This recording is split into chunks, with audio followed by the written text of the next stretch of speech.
Lori Lightfoot released an attack ad on Toni Preckwinkle. I already dissected Toni's attack ad on Lori, but check out episode 16 if you haven't already. But let's jump into this ad.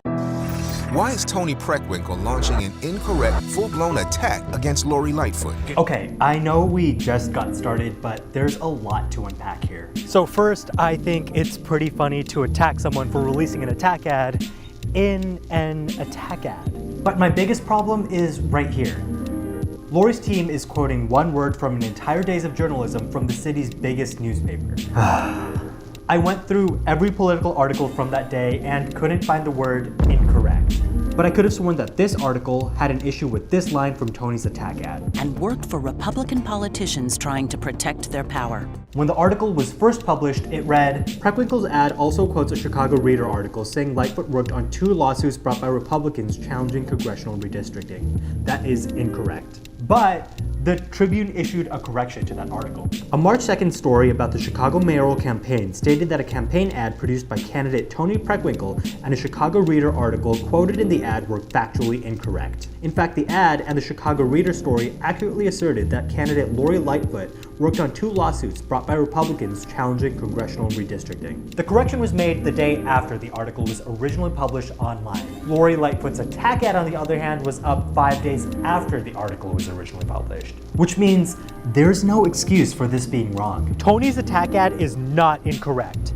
In this case, Lori's is. But let's move on. Getting tangled up in the corruption charge against Alderman Burke. Toni Preckwinkle is doing everything she can to distance herself from Ed Burke. My problem with this part of the ad is that I don't know what the accusation here is. While Toni has had a relationship with Ed Burke and his family, playing a clip out of context that says that Toni was getting tangled up in a corruption charge against Alderman Ed Burke suggests that she was charged with a wrongdoing.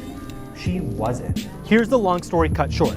Unbeknownst to Toni, in early 2018, Ed Burke strong-armed a Burger King executive to donate $10,000 to Toni's campaign. Toni's campaign returned the money within a week because the donation exceeded the $5,600 cap put on individual donors. I don't know why Ed Burke tried to extort a business executive to give money to Toni Preckwinkle's campaign, but it would be irresponsible for me to speculate. Here's how I feel. Toni is not responsible for Ed's actions, and as it turns out, never benefited from his attempted extortion. Here's where I think Toni did go wrong. Her campaign didn't publicly disclose that they had received or returned the money until a year later when Ed Burke had been charged with extortion. As you can tell, this story doesn't play a huge factor in my decision from air. But let's move on. There's a scandal in Toni Preckwinkle's office. Preckwinkle hired Burke's son for a county job. Yeah, I think this is a totally fair attack.